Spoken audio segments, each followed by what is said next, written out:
السلام علیکم ورحمۃ اللہ وبرکاتہ۔ بسم اللہ والصلاۃ والسلام علی رسول اللہ، اما بعد۔ ماہ مبارک رمضان کا آغاز ہو چکا ہے اور آج یہاں پر پاکستان میں پہلا روزہ ہے۔ فجر کی اذانیں شروع ہو چکی ہیں۔ میں مختصراً قرآن کریم میں جو اس روزے سے متعلق بات بیان کی گئی میں رکھنا چاہتا ہوں۔ اسلام دین حکمت ہے۔ حکمت کا معنی ہے کہ ہر چیز کو لاجک کے مطابق کرنا اور لاجک کے مطابق حکم دینا۔ اللہ تعالیٰ نے جتنے بھی احکامات دیے ہیں قرآن مجید میں، ان سب کی حکمت بیان کی گئی ہے۔ نماز، روزہ، حج، زکوٰۃ، جہاد، جتنے بھی احکامات ہیں ان سب کی وجہ بیان کی گئی ہے، اور جامع وجہ یہ بیان کی لا یکلف اللہ نفسا الا وسعہا۔ یہ ان احکامات کا جو اللہ تعالیٰ حکم دیتا ہے اس کی سب سے اہم وجہ یہ ہے کہ انسانوں کی وسعت اور ترقی مقصود ہے۔ روزے سے متعلق فرمایا یا ایھا الذین آمنوا کتب علیکم الصیام، اے ایمان والو تم پر روزے فرض کیے گئے ہیں، کما کتب علی الذین من قبلکم، جیسا کہ تم سے پہلے قوموں پر فرض کیے گئے تھے۔ اور مقصد کیا ہے اس کا؟ لعلکم تتقون، تاکہ تم میں بچنے کا سلیقہ پیدا ہو۔ روزے کا جو سب سے اہم مقصد ہے وہ ایک ٹریننگ ہے جو ایک مومن کو دی جاتی ہے کہ آپ نے کس طرح سے ان امور سے بچنا ہے جن سے اللہ اور اس کے رسول صلی اللہ علیہ وسلم نے تمہیں منع کیا ہے، اور وہ تمہارے لیے نقصان دہ ہیں۔ روزے میں سب سے اہم چیز یہی سمجھائی گئی، بتائی گئی ہے، ٹریننگ دی جاتی ہے کہ سحری کے بعد سے لے کر افطار تک ہم ان تمام چیزوں سے اپنے آپ کو بچاتے ہیں اور بچتے ہیں کہ جن کو اللہ نے حلال کیا ہے، مگر اللہ کے حکم پر ہم ان چیزوں سے رک جاتے ہیں۔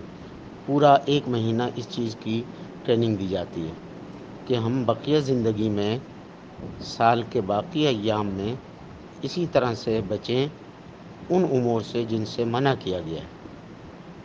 یہ تو ہے روزے کا اصل مقصد، تقوی۔ تقوی کا معنی ہوتا ہے بچنا۔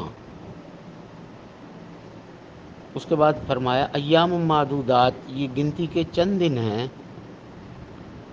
پس تمہیں چاہیے کہ اس میں روزہ رکھیں اور اس کو اپنے لیے اللہ کا حکم سمجھیں۔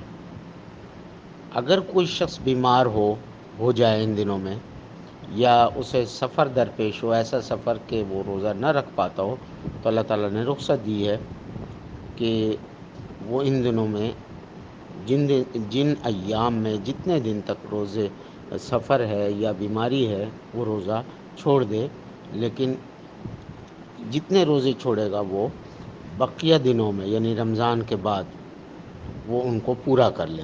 2 چھوٹے ہیں، 3 چھوٹے ہیں، وہ باقی دنوں میں رکھ لے۔ باقی دنوں میں ضروری نہیں کہ وہ مسلسل رکھے، جب چاہے رکھ لے، ایک رکھ لیا، پھر ہفتے بعد دوسرا رکھ لیا، یا مہینے بعد دوسرا، جیسے بھی ہو۔ اس کے بعد فرمایا کہ جو شخص دائمی بیمار ہو، ہمیشہ بیمار رہتا ہے اور اس کی بیماری درست نہیں ہوتی، اس کو دوا لینی پڑتی ہے یا روزہ رکھنے سے اس کو تکلیف کا سامنا کرنا پڑتا ہے، بیماری بڑھ جاتی ہے، تو پھر وہ اپنے روزوں کا فدیہ ادا کرے۔ فدیہ کا مطلب یہ ہے کہ روزوں کا متبادل، اور وہ ہے مسکین کے کھانے کا انتظام کرنا۔ تو چونکہ 30 روزے پورے ایک مہینے کے روزے ہوتے ہیں، تو ایک مہینے کا کھانے پینے کا انتظام کرے کسی مسکین کے لیے۔ مسکین عام طور پر یہ لفظ سکون سے نکلا ہے، اور سکون کہتے ہیں حرکت کے مقابلے میں آتا ہے، جس کی زندگی میں ٹھہراؤ آ گیا ہو۔ ایسا بوڑھا شخص کہ اس کے کمانے کی صلاحیت نہیں رہی، یا ایسا شخص جو اتنا نہیں کما پاتا جو اپنی ضرورت کو وہ پورا کر سکے، یا ایسا نوجوان ہے گھر کا کفیل ہے مگر وہ کسی ایسے حادثے کا شکار ہو گیا کہ اب وہ کمانے کی یا تو صلاحیت سے بالکل محروم ہو گیا یا بہت اس پر اثر پڑ گیا، تو اس کو مسکین کہتے ہیں۔